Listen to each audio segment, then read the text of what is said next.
আসসালামু আলাইকুম everyone, welcome back to my new blog. আজ যাচ্ছি হ্যারিকে নিয়ে পেটস কেয়ার ক্লিনিকে। ক্লিনিকে যাওয়ার জন্য আমরা রিক্সাতে উঠি। ক্লিনিকে পৌঁছানোর পর ভেতরে গিয়ে দেখতে পাই কতগুলো ক্যাট। তারপর এখানে সিরিয়াল নাম্বার দেওয়ার পর আমরা প্রায় আধা ঘন্টা থেকে 1 ঘন্টা বসেছিলাম, কারণ ডক্টর ওটিতে ছিল। এখানে এই ক্যাটটাকে একটা দেশি বিড়াল কামড় দিয়ে একদম মাথা থেকে মাংস উঠিয়ে ফেলে। এখানে এই ক্যাটটাকে ইঞ্জেকশন দেওয়া হয়ে যাওয়ার পর আমাদের হ্যারিকে ওষুধ খাওয়ানো থেকে শুরু করে ইঞ্জেকশন দেওয়া শুরু করে। ইঞ্জেকশন দেওয়ার পর আপনারা দেখতে পাচ্ছেন ও ভয় পেয়ে কিভাবে বসে আছে। আমরা ক্লিনিক থেকে বের হয়ে আসি, আর বাইরে এসে দেখি এত সুন্দর একটা আবহাওয়া। সন্ধ্যা হয়ে যাওয়ার সত্ত্বেও হালকা মেঘলা ছিল, আর ঠান্ডা ঠান্ডা বাতাস, এত ভালো লাগতেছিল কি বলবো। তারপর আমরা রিক্সা করে বাসায় চলে যাই। আর এখান থেকে দ্বিতীয় দিনের ভিডিও শুরু। এই দিন থেকে হ্যারিকে FIP ইঞ্জেকশন দেওয়া শুরু করে ডক্টর। টানা প্রায় 4-5 দিন ধরে ওকে এই ক্লিনিকে নিয়ে আসা লাগছে, কারণ প্রতিদিনই ওকে ইঞ্জেকশন পোস্ট করা হয়েছে। আর এখানে আপনারা দেখতে পাচ্ছেন প্রথমে কত বড় একটা সিরিঞ্জের ইঞ্জেকশন ফুটালো। ঠিক এমন করেই ওকে আরো 3-4টা ইঞ্জেকশন পোস্ট করা হয়েছে। আর এই ইঞ্জেকশন পুশ করার সময় ওর অনেক ব্যথা লাগছে, যার জন্য ও শুধু ছটফট করতেছিল আর অনেক জোরে জোরে কান্না করতেছিল। ইঞ্জেকশন পুশ করা হয়ে যাওয়ার পরে আমরা ওকে একটু আদর করে দিচ্ছিলাম, কারণ ও অনেকটা ভয় পেয়ে গেছিল।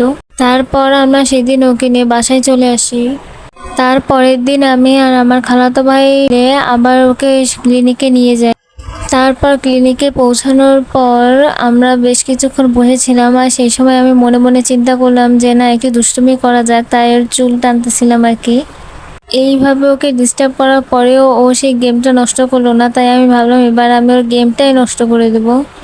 তাই আমি এখানে হাত দিয়ে বারবার নষ্ট করার চেষ্টা করতেছিলাম, আর ও আমার হাত সরাই দিচ্ছিল। কিন্তু তারপরেও আমি কি কম ফাজিলের ফাজিল নাকি? আমি তো চিন্তা করেই নিছি যে আমি ওর গেমটা নষ্ট করবো, এই জন্য বারবার হাত দিয়ে উল্টাপাল্টা চাপতেছিলাম। বাট আফসোস, তারপরেও আমি ওর গেমটা নষ্ট করতে পারলাম না। এত তীব্র চেষ্টার পরেও আমি হেরে গেলাম, পারলাম না নষ্ট করতে গেমটা। এমন করতে করতে ডক্টর চলে আসে হ্যারিকে ইঞ্জেকশন দেওয়ার জন্য।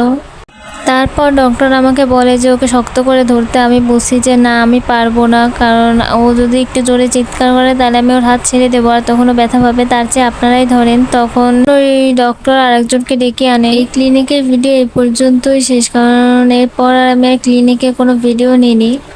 ক্লিনিক থেকে বের হওয়ার পরেই সোজা এসে বাম সাইডে এই পেট শপটা আছে। এখান থেকে আমরা কিছু ক্যাট ফুড, ক্যান, কয়েকটা চকলেট নিয়ে নিয়েছিলাম। আর এখানে ক্লিনিকে বসে ওর কিছু ছবি তুলেছিলাম। আর ওকে দেখে কিন্তু কেউ মাশাআল্লাহ লিখতে ভুলবেন না। হ্যারির জন্য সবাই দোয়া করবেন, কারণ ও অনেকটা অসুস্থ, ও যেন দ্রুত সুস্থ হয়ে যায়। তবে ওর ট্রিটমেন্টের আগে ও অনেক বেশি অসুস্থ হয়েছিল, বাট এখন অনেকটা সুস্থ হয়ে গেছে আলহামদুলিল্লাহ। আর আপনাদের কাছে যদি এই ভিডিওটা ভালো লাগে তাহলে অবশ্যই লাইক, কমেন্ট, শেয়ার করতে কিন্তু ভুলবেন না। আল্লাহ হাফেজ।